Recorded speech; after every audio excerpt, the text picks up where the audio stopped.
Welcome to High Noon, where we talk about controversial subjects with interesting people, and we have Emily. Um, as every month, we have a less interesting person. Emily, just kidding. Emily is one of our most interesting people. She's a fellow with us at IW. She is also the culture editor over at the Federalist. She is half of Counterpoints with Breaking Points, one of the most popular political podcasts in America. She is with Young America's Foundation. She wears many hats, and you've seen her many places. Welcome back, Emily. Thanks, Inez. It's great to be here. I look forward to it every month. We should get a title for you. Least interesting. Yes. Least interesting person. You should actually just for my segments introduce it as where we talk about controversial subjects with interesting people. But today we're joined by Emily Jashinsky. As a break, yeah. As a break from our interesting lineup. No, Emily is very interesting. That's why I'm so pleased to have her back every month to talk about some of the developments. And we have quite a few developments this month. But I really wanted to kick off the show by talking about two things that seem to me, two recent events that really frame the discussion about where the future generations of America are headed. And why that is the case, why the trajectory that they're on is the case. The first is a recent, let's call it mostly peaceful riot in a Queens high school, where one of the teachers in her private time on her private Facebook page, she went to a pro-Israel rally and then posted a picture of herself saying, "I stand with Israel." This created basically a riot. I mean, sinks were ripped off the bathroom walls, tiles smashed, of students parading through this high school, which, by the way, is in the bottom 40 of New York City's something like 600 high schools or 700 high schools, something like that. It's in the bottom 40 or 50. So this is not a high school that is performing well at its primary mandate. And so there were these riots. The students were rampaging through the halls. The police were called, and actually this teacher was shoved into a closet and the door locked to protect her from the students rioting in the school. So we have this episode of violence. There have been a couple arrests made under public pressure. Initially, they were just going to suspend some of the main perpetrators, and there was pressure publicly. It seems the police are going to arrest some of these kids. So that's point one. And the second point is, if we reach back to all the way like 10 days ago, which feels like a very long time ago, there was, of course, this Osama bin Laden letter to America that went completely viral on TikTok. Not clear how much of that was algorithmic on the part of this Chinese app. That being said, there sure were a lot of American teenagers who were reading this letter, which I remember reading at the time when it was released. This letter from Osama bin Laden just laying out his reasons for attacking America. Apparently, a not insubstantial percentage of American young people find this to be, they think that Osama bin Laden has a point in why he murdered 3,000 American civilians on 9/11. To me, these two incidents show increasingly, along with all of the other again mostly peaceful protests that have blocked roads, have resulted in a not small number of minor league violent incidents, and then up to major league violent incidents with the death of a man out in Southern California at one of these protests. So it seems to me that what's happened is this has become the latest cause du jour of sort of the young and violent left, following on the heels of BLM, following on the heels of climate change. Some of these, I think Greta Thunberg is now big into Free Palestine, which I think is a symbolic switchover. So I guess with all of that, I wanted to ask you a couple things to kick off the discussion. One, is this now plug and play? Do we just have this sort of permanent revolutionary class that can be sent out into the streets to riot, depending on, whatever the message goes out, the hashtag goes out? That's the new issue of the day, because it sure seems like it, because it doesn't seem like there's a whole lot of overlap between, demanding that women be called, or men be called women, and the Palestinian cause and climate change. But we seem to see the same faces on the streets over and over and over again with all of these issues. And the second one is how much of this is domestic? In other words, how much of this is domestic indoctrination of schools for the last 30 years that we've talked about many times? And how much of it is the introduction of new technologies? How much of it is that, TikTok and its algorithm are very powerful and controlled by one of America's, the preeminent geopolitical foe of America, the CCP? I mean, what's the balance of those things? So you could start at any point of that discussion, but we'll get both questions in by the end. No, I'm actually fascinated by this example of the Bin Laden letter on TikTok, but we'll broaden it beyond that because people have done studies showing the Stand With Palestine hashtag is just astronomically more popular on TikTok than the Stand With Israel hashtag since October 7th. Like, actually, that studies were coming out within a couple of weeks of what happened on October 7th about the popularity of these hashtags and these causes on TikTok. And the Washington Post, when the Bin Laden letter came out, did one of the most just fascinating autopsies of a viral trend that I have ever seen. They went and looked at Google Trends data. Other people looked at Google Trends data and showed that the Bin Laden letter was getting more and more attention on Google searches before the TikTok trend. Then when Yashar Ali tweeted about the TikTok trend, he went and pulled a compilation video of probably about 10, maybe a little less, TikTok users talking about Bin Laden. Then the Bin Laden letter just skyrocketed in popularity, which is, again, like really interesting because I think it shows us both things are true at the same time. One is that our divisions are fueling some really bad ideological trends. And the other is that our adversaries are very easily exploiting those divisions. So, to the extent Russia did genuinely interfere with the 2016 election, which was laughably minor compared to what the left claimed it was for years and years and years, and the media claimed it was for years and years and years, they were basically creating these hilariously crude Facebook memes and putting some money behind them to exploit American divisions on things like transgender ideology and Black Lives Matter. And I think that China, and even some experts in the field will say China is learning from Russia. And so the fact that the CCP has access to TikTok data that we know that access has been used. Forbes has reported this. The fact that they have access to TikTok via ByteDance, its parent company, which is based in Beijing and staffed by members of the Chinese Communist Party, tells us that it's probably true that they are easily exploiting these divisions. But I think it's really, really, really, really, really important to remember we should not give them access to exploit these divisions. It's insane that we act like it's just there's nothing we can do about it.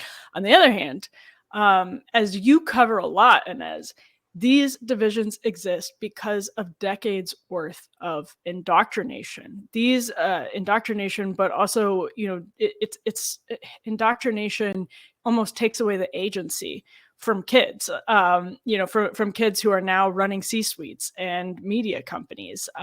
Decades of manipulation, decades of info wars from the left that have succeeded. And I actually think it sort of undercuts the conservative cause and even the sort of sane centrist cause to put this all on China and say those kids in Queens rioted because China has been poisoning their minds. It's important to be outraged that we are allowing China to poison their minds. It is also important to be outraged that we have allowed them to lose a sort of rock solid moral foundation and to not have that rock solid moral foundation. I think technology plays a part in it.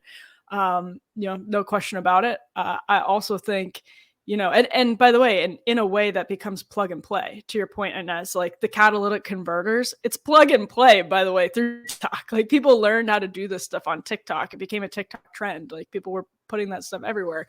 So I think some of it's plug and play, but I also think the ground is fertile. And to lose sight of that, it sort of worries me that conservatives scapegoat China on these issues when they're just sort of harvesting from very fertile ground. Yeah, I think that's a really good way to put it. Because, think about teenagers in 1983 in America, right? Had there been the equivalent of the Osama bin Laden letter, just a very anti-American tract, let's say, written by, I don't know, the Communist Party of one of these minor, satellites, for example, of the Soviet Union, had that been placed in front of even millions of American teenagers, right? The percentage of them who would have found it persuasive would have been so much lower. It struck me some of the, and it's really interesting, by the way, that the response, and it does speak to a sort of, a cycle that's really good for media, whereby we pull some examples of sort of libs of TikTok style, and there's a whole ecosystem around that now, and there's a demand for that kind of content, and actually in this case, it seems like from your autopsy that you were talking about, the response played a large role in further escalating the trend and driving people to read this letter. But I'm really struck by the few that I've seen, the shock that these kids have, and it's all related upon reading this letter, because it really is sort of the last piece of pro-American, they would call it propaganda, of course, that anyone who's under a certain age received, right? This was sort of the last pro-American moment. And I've talked many times about how in Palo Alto and parts of, sort of elite leftist circles, it already wasn't that. It already wasn't that moment of unity. But for most of the country, that was sort of this last pro-American moment of unity. And so what they had, as I remember, being that age, that was my thinking as well, is sort of this entire worldview that was anti-American.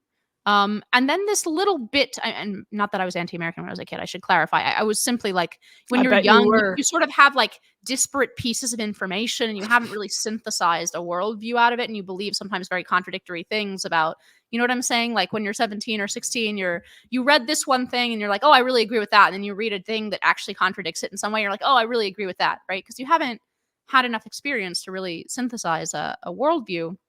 What I was seeing in these videos was that these kids had this sort of background anti-Americanism, and then they're shocked to see that this one little piece of information that was in their brains from when they were, like, let's say, 7 or 8 years old, about this attack on America, they're sort of shocked to see, oh, wait, Osama bin Laden has a lot of the same critiques that I've been hearing in all of my classes, that I very much agree with, that all my friends agree with, that I see on TikTok.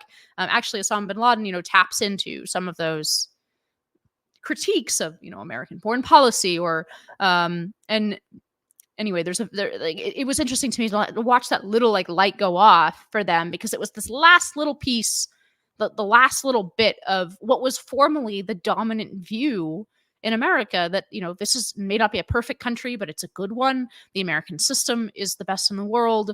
That, America does not, sort of run around the world, indiscriminately slaughtering people because we feel like it, right? That American foreign policy, that generally America has been good for the world, that Pax Americana has been a good thing, that Americans fight after being smacked, so on, right? Like all of these sort of baseline, and of course, like real American history is more complicated than that, but that baseline compass, that this is a good country, that we are generally a good force in the world. Those things were long gone, and there was just this little kind of island of information by itself in these kids' brains. Oh, like, but we were the victims on 9/11, and then when they read this letter, like, oh, well, maybe that's wrong too, and actually, maybe I need to synthesize Osama bin Laden's view into this larger anti-American view that I hold. Yeah, and I think we've talked about this before. I do think the reason, there are a lot of reasons, but I think there is a serious problem with the way we teach a lot of things, obviously, but specifically the Cold War. And I think the way that we teach the Cold War makes it really, really easy. It's the same thing with like how we teach Columbus, whatever else it is. You sort of, I think it makes it really easy for Howard Zinn and Noam Chomsky to swoop in and convince people, and Osama bin Laden apparently, to swoop in and convince students that, because they're pointing out new unflattering facts about the United States, that invalidates the entire narrative about the United States. You're taught as an American that the US is a force for good. What if I told you that the CIA assassinated John F. Kennedy? What if I told you that the U.S. was complicit in, the cleansing, the ethnic cleansing of people in El Salvador? What if I told you that the U.S. funded the Mujahideen and radicalized or fueled the radicalization of Muslims in Afghanistan? Sure. What if you told me that? Well, I can see how learning that information and learning it as though it's a forbidden truth, something we can't talk about. When you haven't heard these things before, it does seem like, well, everything I know about the U.S. is false. But what we lose sight of is that we are living in, and this is probably the broader thing of like what we teach that's wrong about so many aspects of history. This is like the big catch-all. We are living in the strangest century that has ever occurred in the history of the human people. We are the pioneers of living amongst each other with nuclear technology that has never, ever happened before in the world. And we have all kinds of different things that go along with it that add to challenges, including nation states and social media and all of that. But the fact of the matter is humans have never, ever lived with dissolved borders like they do in the age of nuclear technology. And we are not even 100 years into the advent of nuclear technology. And that's a much more important, interesting story that it is the real story of America as a force for good throughout the Cold War. And when you don't have that, when you're so sort of myopic and think, this is just, we're caught in the, another 10-year cycle, and we were so bad and blah blah blah. I just, for me, even, and as like, you're obviously old, but for me as a young spry yeah, as a young spry person, so I was born in 1993, so I'm 30. I know you're probably in your mid 50s by now, but All right. at the tender, going on 70, the tender age of 30, pre 9/11, but also I would say, maybe you disagree with this, but I would say the 90s are the sort of golden age of Pax Americana. That is the pinnacle of Pax Americana. We had, I would say, a much better approach to race relations. We had a much healthier approach to all kinds of different things, speech, et cetera, et cetera. That was easier. All of this was sort of, it was easier to believe the larger narrative. And we aren't really reckoning with that right now. I don't know. So I have a few points, maybe some of them objections to what you say a little bit. The first is, I agree with you. We have this vision of the 90s. I think of it very much, the metaphor that always pops into my head when I think about the 90s is, if you like throw a ball up in midair, and then take a photograph, you take a photo as it like crests up, and talking about the 90s is almost like, you threw the ball up, you took the picture, and then you show the picture to someone, and you say, "We'll see," like it stays up by itself, right? The 90s were a pinnacle of a trajectory that already had like a lot of the roots of what we're talking about, especially when we talk about indoctrination, or we talk about what millennials and Gen Z have learned in school and so on. I think the part where I want to push back on what you're saying is, I think that is actually a story of decline and ignorance in terms of the concrete things that kids learn in school, more than it is. So this sort of simplistic idea of American history, right? That doesn't include, I don't know about the CIA killing John F. Kennedy, but that doesn't include support for the Arena Party, for example, in El Salvador. and sort of dealing with whether it was right or wrong to support a party that did, a lot of violence and threw people in jail, right? Which the leftist party in El Salvador also did. I don't think Let's I'm relitigate Iran Contra. yeah, relitigate Iran Contra. But I did not have textbooks in high school that taught a unalloyed view of American history. In fact, even like the APUSH standards, and this is 2006, and they had been that way for a while. Actually, I think it is a matter of proportion. They're incredibly heavy-handed on America's sins already, right? In terms of, and this is where I think is missing in all of this is perspective about what what human beings do, what nations do. In some sense, this is a deeper philosophical divide between the constrained and the unconstrained vision, right? The question is not, has America behaved as a perfect angel in the world always? We knew this is not true, and our textbooks haven't taught that that's true, at least for decades. I don't know if they did or not in the 50s. I haven't read enough 50s textbooks, but this has not been true. But the question is where you're counting from. Are you counting backwards from utopia? Or you count from a baseline that life is nasty, brutish, and short, that human beings are tribal, that nations act in their interests and sometimes incredibly brutally. Rousseau versus Burke. Yeah. Right. And so that's, I think, the problem here, because there is a certain element of like, oh, I wasn't taught this in school. If you open the school textbooks already for generations, for a generation and a half in America, at least, you open those textbooks, the ugly parts of American history are there, sometimes very much exaggerated, not in fact, and this is where it becomes difficult to argue, right? Because it's not in fact. It's not that you say, okay, well, no, it's not true that we turn on the taps to the Arena Party. By the way, who did that? Jimmy Carter, actually. An American hero. Right. No, but it's not that we didn't fund, we gave funds to the Arena Party, right? That point is it's not a refutation of fact, it's a refutation of perspective and larger sort of purpose and larger, it is like a question of is the civilization a good one? Yeah. And are so that, I think, is ultimately a matter of balance, and so that's the thing that makes these debates very difficult. So if you have a textbook, just one point, then I'll turn it back over to you. Yeah. You have a textbook like that says 100 chapters, and I talked about this with Batya, right?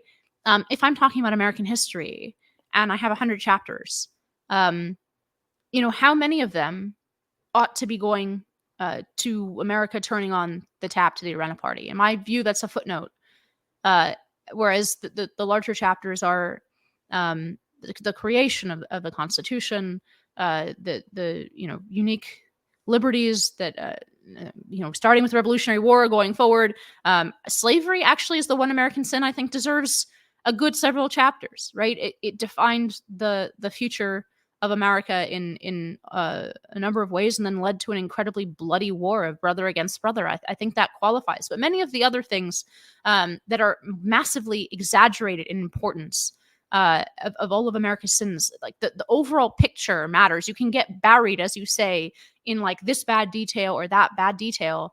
But what used to be clear is that the overall picture, this was a civilization worth being a part of, worth being part of that project towards a more perfect union. That perspective is gone, and has been gone for decades. Reagan talked about it. Yeah. No, I think that's right. And that's why, I think we do a really bad job with the Cold War in general, because that's where I see the sort of Chomsky's and TikTok philosophers come in and harvest young minds, is by like spreading, Guatemala, but all of these different things. And I actually think the most important reasonable thing there is to talk about perspective. Mossadegh in 1953 is another one, which I actually am on the other side of. I think it was the wrong call for the Americans to depose it, but I get a lot of argument in my family about that. I bet you do. But this stuff is like really, really, really powerful. And I think conservatives have underestimated what this has done to young people. And I also think it's such a gateway drug to anti-Americanism. It is maybe one of the biggest gateway drugs to anti-Americanism because it's so easy for the TikTok and Instagram philosophers and YouTubers to come in and talk about this stuff and be like, but did you know? But it is fundamentally the place where you lose perspective about, and I think this should be the title of your memoir, and as it was such a beautiful turn of phrase, counting backwards from utopia is the new slashing towards Bethlehem. You're counting backwards from utopia, about how like conservatives have talked forever about how we do a terrible job teaching the evils of communism, right? So it's not just like when we teach about Lumumba or we teach about Guatemala or we teach about El Salvador now, it's like, oh, America is so bad. Did you know this? Blah, blah, blah. It's like, well, we don't talk about Stalin. We don't talk about, Lenin coming out and saying we are marching for global communism. Like this is about taking over every corner of the globe with evil. And we don't talk about how that sprang up because the Industrial Revolution produced some serious evils. We just kind of move past all of it and lose perspective. And I think part of that is just we're frogs in a boiling pot. Like it's happened really, really, really quickly. I also just think like just the way that I sort of like fixate on trying to understand, how people get from A to B and how people, can possibly have their mind at a place where they see America as having not the moral high ground versus Hamas, which seems unthinkable to a lot of people, and to me I think it's crazy, but as I try to understand that, I do think this is just a glaring blind spot for conservatives at understanding that one-sided propaganda, and I mean one-sided anti-American propaganda is really powerful because American propaganda doesn't always account for some different things that have easy explanations, but instead of dismissing them, they should be confronted. The more you're talking, the more I think this is really a problem of the loss of an authoritative narrative. This is what you're describing as a problem of autodidacts. Agree. Yep. Right? And you can have some like very brilliant autodidacts. My husband just one. Don't let him hear that. He'll get a big head. But very brilliant. Yes, the very brilliant. He, basically taught himself, and you can see all these books behind me, and we have many, many more. But it is difficult to be an autodidact because you exactly don't. You're building from the ground up a knowledge, and therefore you're influenced by every little piece of knowledge without having the broader perspective. And I've noticed this over and over again with people who I consider really, very, very smart, like thoughtful people. So for example, like somebody like Curtis Yarvin, right? You notice this more and more in how he looks at the world, is that, and Jarrett can sometimes point it out more than I can because he's read so many of these books, but you'll notice that one thing he says about history is actually like very contested. And there's more historical sort of evidence on the other side, but it's one of these points of history that's hotly contested, but he'll say it like fact, and it's because he got it from one particular book. Well, that book is, reliant on a source that is like of dubious, for example, I'm just giving an example of this, of dubious authenticity, right? This is the problem with losing the academy, right? Because it actually takes more than a single person building knowledge from ground up. Like you always are like too heavily influenced in some way by these little individual data points that you're collecting until you build like a larger worldview out of that. But there's a total loss of any authority to put a valence on all of these individual data points, which is not to say eliminate some in favor of others, right?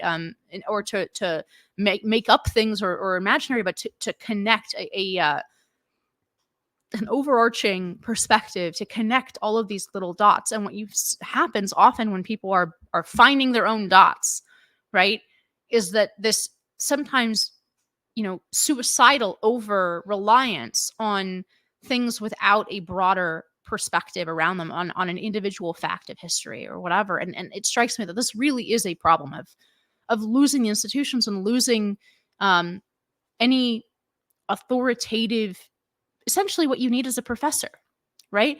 If you talk about this in the historical context, what you need is a professor that you trust, who's read everything there is to read in a given field, that's going to say, that source maybe not so great to rely on, good at certain things, bad at certain things. That individual bullet point about the Arena Party, right, comes in a larger context that includes all of these things, and includes the communist global domination push, right, from the Soviet Union, and it includes all these other things. But there is no one, both in the individual case of history, but in the broader case of American life, there is no one with that kind of trust and authoritative power that can get anywhere close to 70, 80, 90% of trust of people. And now you're seeing how a massive problem it is. It's almost like we've reverted to an earlier form of civilization where you only trust the little things that you read and the things that your neighbor told you and the things that because those are the things you can verify, and everybody else is not worth trusting. Yeah. And that also goes to losing the media, which has been, a complete disaster. Like, if you look at some of the who faked the study, this was like the hilarious academic study. A couple of people did it. Well, it might have been James Lindsay, like more than 5 years ago. Oh yeah, it was James Lindsay and Helen Pluckrose, or right. And yeah, there I think it else was involved in this too. They wrote some of the feminist understanding of the dog park, or rape in the dog park, or something like that. Yeah. And if I'm remembering correctly, they also faked the media. And even if I'm not remembering it correctly, they easily could have faked the media if they had pitched it around. So yeah, I mean, that's there are enormous benefits to chipping away at the power of the gatekeepers, but it's like this conundrum when I look at media trust, which just this month actually the Gallup annual survey put media trust back at the historic low from 2016. And it's easy to kind of gloss over that because we know, of course, nobody trusts media. Of course, it's only going to be going down, blah, blah, blah. But if you think about what happened in 2016, it's amazing that there haven't been improvements since hitting what was rock bottom for the media, missing a presidential election by like 99%, saying we have 99% certainty that it's going to be Hillary Clinton, and then having Hillary Clinton lose. That's, people may take issue with the way I worded that mathematically, but that's quite all right. The point is they really did hit that's rock because bottom. They're gatekeepers who cannot be trusted. Right. And I always think, it's very, very good. Very, very good that we have low trust in media right now, because if we had high trust in media right now, I would be terrified. If people, looked at what they're getting in the media, looked at reality and said, yes, I can trust this, then we would have an even bigger problem on our hands. But it's a huge problem that we have low trust in media. And the same is true with academia. It's just a disaster. And again, like, one thing that I think about is probably the only prescient piece that I have ever written, which is in March of 2020, like, welcome to the low trust pandemic, basically. Like, enjoy the pandemic with low institutional trust. Like, literally nobody's going to know who to believe. Nobody is going to, it was not a 9/11 moment for us at all. There was no rallying around the flag except for maybe a week, because we all immediately were at each other's throats. We were all immediately being served up disinformation by the purported gatekeepers of disinformation or good information, who were smearing people as bigots right out the gate, smearing people as extremists and crazies right out the gate, coming from the government, coming from big business.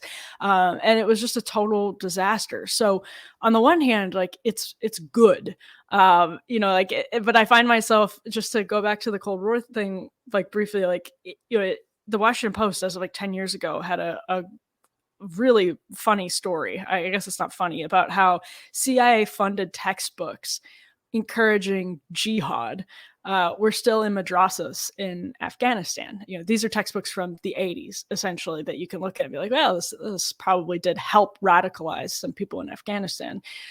And as wrong as I think our policy, as crazy as I think that is, at the same time, it's like, what the hell were we supposed to do? Like, what were we supposed to do in the 1980s? Again, like, do I think a lot of that policy was a mistake? Yes. Do I envy the people who had to make those decisions? Absolutely freaking not. This is like there's a battle between Western civilization and the rest that is raging.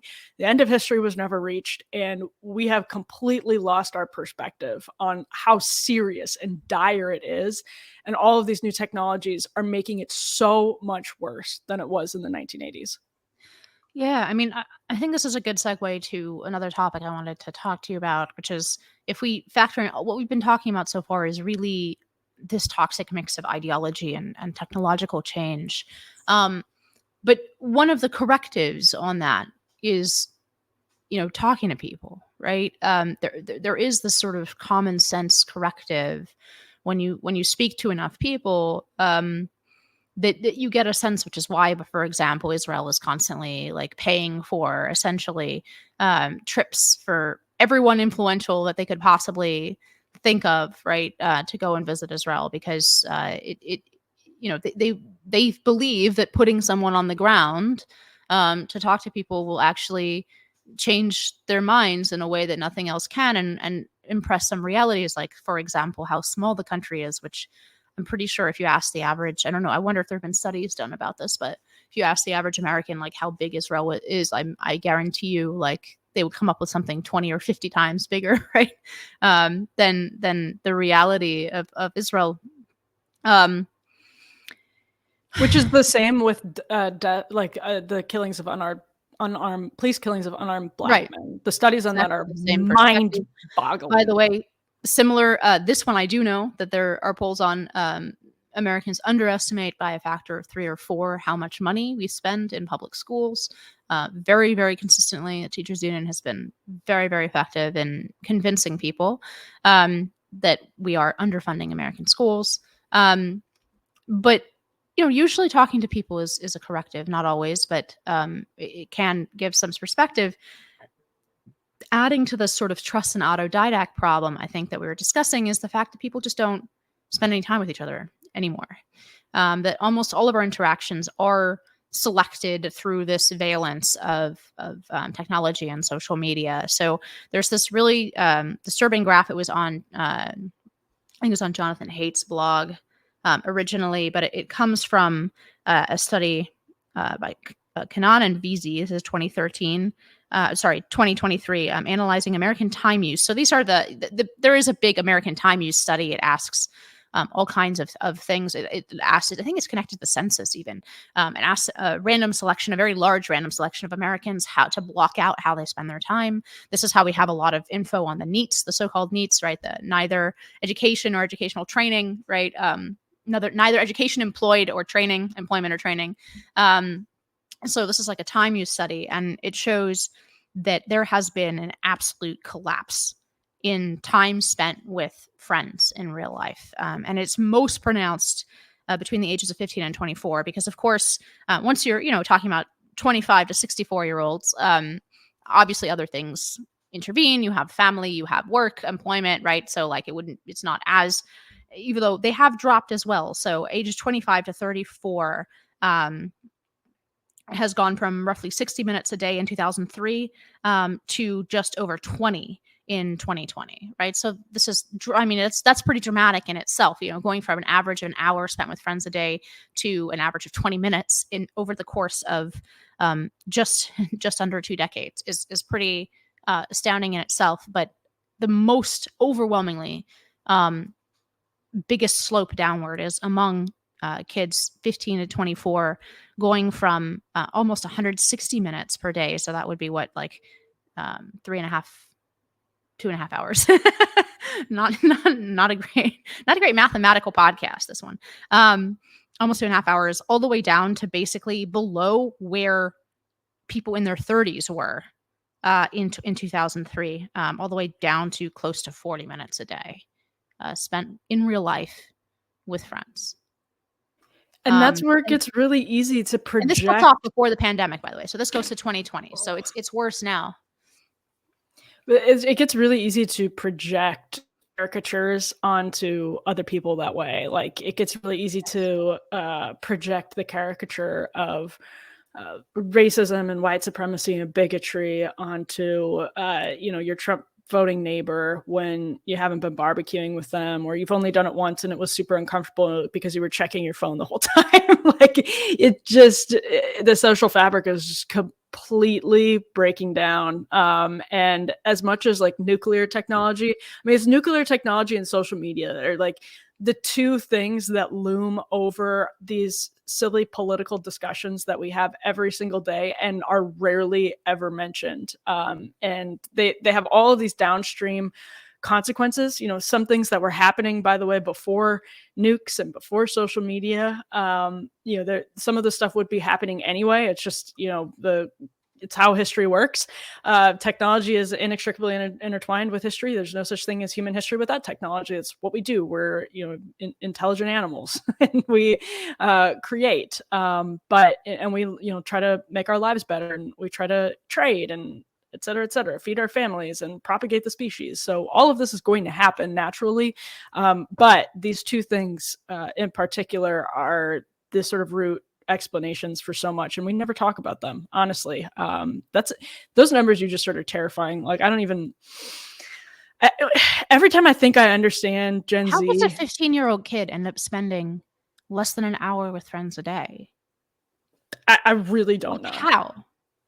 I mean, I remember, like, so in high school, one of my friends lived basically across from our high school, behind the custard shop, which is a great location. But we would walk over there after school, and a lot of times we would just, you know, we're 14, 15, we would sit on the couch and, you know, drink Coke and watch or eat Chex Mix and watch movies and TV. You know, it wasn't every day. A lot of times we'd be like, you know, doing our thing, like sports practices, whatever else, but that's what we would do. And like, that was bad enough, right? Like imbibing that much TV and junk food, like that's bad enough. One time, and I'm not making this up, we were so lazy that we left the Mamma Mia DVD on repeat 3 times. I watched Mamma Mia 3 times one afternoon as like a 16-year-old. But that's a fun anecdote. You know, that was bad enough. And now I can't, you know, that was still me spending 5 hours with friends, you know, probably from like 4 to 9 p.m. Like, that's a totally different, as bad as that is, you're sitting there with friends, talking, enjoying yourselves, joking, laughing, gossiping, whatever it is. And it just, as bad as that is, taking that away and putting that all onto phones horrifies me. Yeah. I'm also like kind of in shock with that number. As bad as, I mean, we've talked about it before, decline in friendship, decline in real life interaction. I mean, this is the top 2 factors in longevity after 65, by the way. This really impressed me. This is one of the few TED Talks I've ever found remotely interesting or worth remembering anything from that I've ever watched. But the 2 biggest factors in longevity after 65 are time spent with close family and friends. And the second one, almost as important, is time interacting with people who are not your close family and friends, but interactions with other human beings. The guy at the checkout counter, you know, meeting somebody, a neighbor in the yard. These kinds of like brief interactions that don't rise to close friendships or family, but are nevertheless one human being interacting with another. Both of those things, by several factors, like of 10, blew out of the water things like heavy drinking and drug use. Obviously, those things, we know those things are really bad for you and they affect longevity. So imagine, like, not having friends and not interacting with people is several times worse for you. Sorry, I misspoke about the factor of 10, but several times worse for you in terms of death, of mortality, than heavy drinking or drug use. It's not surprising. Not watching on the YouTube, she's throwing up her shoulders in despair. It's not surprising. I mean, it's not surprising, and it's one of these things that we took for granted. And I think there are a lot of things that we took for granted until like maybe the last 10 years, and that's when people were slack-jawed throughout the summer of 2020. They took for granted a very fragile piece. You know, that this stuff had not yet completely erupted. They took for granted that they were sending their kids like, oh, it's okay. Like those schools are liberal, but they've got good names. So I'll send my kids there. I'll pay for it. The public school, I know that teacher's a crazy lib.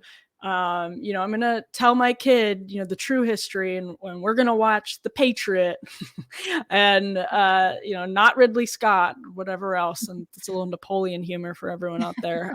But I have heard that is just appallingly bad. Everyone I know who has seen that. Have you seen that? I haven't. I've heard the same thing. I can't bring myself to watch it, but yeah, I've heard the same thing. But yeah, I mean, like we just took for granted so much that fell apart in the span of, maybe 5 years post-Trump. That just sort of was the moment that everyone dropped their pretenses and things got really crazy. Although at the same time, we're still existing at a level of peace and prosperity that has, never existed in human history. So it's easy to take that for granted too, because who knows when the hell that will be gone. Yeah, there really is this sense of impending some sort of big cataclysmic war, both because of the combination of sort of small fires that are around the world, and because and like our own obvious lack of preparedness for it. I don't know if you saw the story with the army. First of all, of course, now that tensions are rising around the world, they've released a recruiting video with actual white men in it, which is how you know that they're really serious about trying to get recruiting back to normal numbers. They also sent out a letter to everyone they had separated from the military based on vaccine mandates, essentially in sort of Weasley bureaucratic terms, begging them to come back to the service. And so I don't know. There really are a lot of indications that now nothing is certain. History isn't linear, and nothing is certain. But it does certainly seem like we are in the calm before the storm in some big way. But as of yet, undetermined. I hope you're drafted first. No, I hope Rachel Bovard is drafted first. I'm volunteering. I think Rachel might be out of I'm not yet out of the drafting age. Oh, that's right. You guys are old. I keep forgetting. I'm sorry. It's easy to forget. I don't know if it's, what is it, like 38, 39? I'm not yet that old. I don't know. So we're still in the nice drafting range. By the way, this is a total aside, but it really annoys me in the US when we talk about, like, we always hear about the drafting women, right? And I'm going to say, well, the Israeli military does it. Yes, Israel is a very small country surrounded by, this is a factor of 10 or more, right? In terms of the manpower that can be brought against it.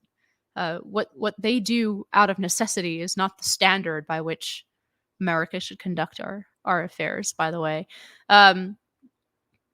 Anyway, that's just a useless aside. But I did want to actually close out on one more depressing topic. You'll be shocked to hear that this is not uplifting. But I really was thinking, we've now had almost a decade of populist backlash to all of this, right? Here at home, obviously, we had the election of Trump. We've had successive sort of populist backlash goals, including about education, the Moms for Liberty, right? A great group, highly support their work and what they do. Parents defending education, like we've had this parent backlash, right? We've won a few elections out of it. Then, if you look abroad, obviously, like sort of country after country has had some kind of kick in the teeth from rising populism, right? Whether that's Brexit in the UK, whether that's the most recently, Geert Wilders was elected in the Netherlands, right? He's the majority party now in the Netherlands. Javier, don't forget Javier. Don't forget Javier. I was thinking about Europe, but there's also Meloni in Italy, right? And out of all of those parties, immigration has been a theme, and far from the only theme. I mean, especially Geert Wilders. Is that how you say his name? Wilders. Wilders would be the American. Anyway, you're the quasi-European. Yeah, I've been reading him for a long time, and I mean, he was almost Prussian in sort of talking about the equivalent of a ruling class. He's sort of Boris Johnson-y, right? I don't know enough about Boris Johnson, honestly, to tell you, but he is he has not just been talking about immigration, but about sovereignty, about the difference between the population and the elites. He's quite economically left, actually, which is interesting because he's going to form a coalition with the conservative government or other conservative parties. So we'll see how his economic views shake out. Anyway, here I think another person who fits in this category, right, is Le Pen, and her success. She did not win, of course, but came damn closer than she had in recent years, and that party much more powerful than it was 10 years ago. That being said, on this central issue of immigration, as far as I can tell, there has not been a single country that has substantially altered its trajectory of its immigration. Right? Trump did some executive order things around, started to try to enforce some of the law that we have, but fundamentally the law that we have invites, as you have chronicled so well, you've gone to the border, and the fact that we have the way that our asylum law is set up, the way that our court system and court decisions are set up, the legal infrastructure in place, even if one were to build a wall, you still have droves of people surrendering to Border Patrol to take advantage of the American asylum system here. So there has not been a breakthrough on immigration, and all those things, of course, were reversed by the incoming Biden administration. Meloni has not been able to do much about the influx of migrants into Italy, including in that was it an Italian island that basically just got taken over by many times the number of residents. You have, I mean, we'll it may have been Greek. It may have been Greek, yeah. Fake news. Yeah, I don't know. It's possible, yes. I only have a vaguest recognition or recollection of that story. No, but migrant patterns have gone up to Europe. There was a high point, I think, in 2017. It dipped down for a while, but now it's back up, right? It doesn't seem like there's a lot of actual W's on the board, despite now almost a decade of backlash to even this one policy, let alone sort of the broader power of elites or the EU or supranational structures or in this country the power of the deep state, right? I'm sorry, it's just when I look back at it and say that these have been the quote unquote outsiders have been winning for 10 years, and where's the actual shift on this issue? Or is it impossible? Yeah, I mean, there's a shift, I guess, in the sense that here in the States, Biden is so deeply embarrassed in a political sense and ashamed in a political sense, not in a moral sense, but in a political sense, by his immigration policy that they are now rigging the numbers to make it appear as though less people are coming in, which I guess is obviously an indication that the public sentiment is not kids in cages level, because that media narrative has sort of been punctured post-Trump. Actually, in fact, the kids in cages narrative in and of itself did a lot to puncture that, in a meta sense, that larger narrative, because people were like, wait a second, this was happening under Obama and you didn't tell us? What does that mean? And, how inhumane are we? Blah, blah, blah. So, yeah, I mean, I think that goes to the same sort of vicious cycle you're just describing. It's that public sentiment can shift in different directions to the point where you get Javier Milei in Argentina winning the largest margin of victory since Argentina became a democracy in the 1980s. Since then, Milei has the highest, even though he doesn't have the Congress, he got the highest 55% of the vote. That's a pretty good margin of victory. That's a pretty good slice of the voting population in Argentina and the whole population in Argentina. But what becomes of it if you don't have Congress? What becomes of it if you don't have the institutions? And that's where I think, and as the hope, I know a lot of people here in DC and a lot of people that in general are working right now on policy infrastructures for the right, for the center, to kind of correct some big errors in public policy that there's probably public support for correcting. I know people are working on that. I think it is a much longer term question of the public sentiment on these issues. I'm not remotely surprised that there hasn't been any change in, although that was it's actually kind of, to some extent, it's surprising when you laid it out like that. It's actually closed their borders.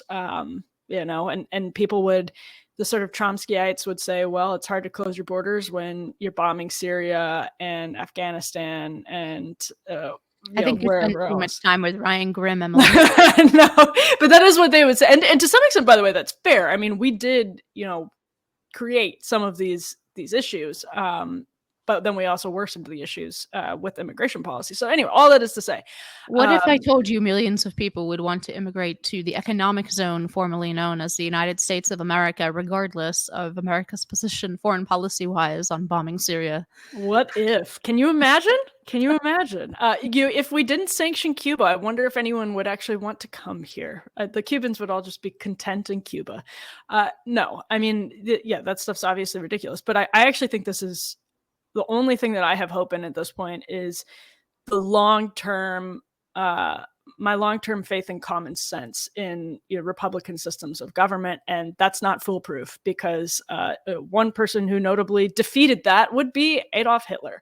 And obviously, our system of Republican government and a lot of systems of Republican government in the West are much stronger than that time period in Germany, but and partially because there was learning from that time period in Germany. But some of this has to win out. Men and women has to win out. It may take longer for us to get to policy victories than it should on things like girls and women's sports. But you may not even have policies. Have a need for policies if we can return to a place of consensus on some of these questions of common sense. And that sounds fantastical and and far-fetched, I think, in some ways. But it's really my only hope at this point, because some of these things you just have to believe that the American people will come to the right place when it comes to, for example, women's sports or locker rooms and bathrooms where the public is much more divided. I have faith in the American people in some sense, although I do, as I said in the debate I had the last podcast with Batya, I mean, American public consensus can be moved by elite institutions and has been moved by elite institutions over time. But I certainly have more faith in the common sense of the average American voter than I have in our current institutions. The problem is those institutions that are influenced by populism and democracy are themselves sclerotic and less powerful than they have been basically in our history. So if you think about Congress, all Congress does functionally is jam everything into one bill called an omnibus. That is really all they do. They're not capable. They have some other functions, quote unquote, oversight. They might be able to get a thing or two into a hostile media. But functionally, that is what they do.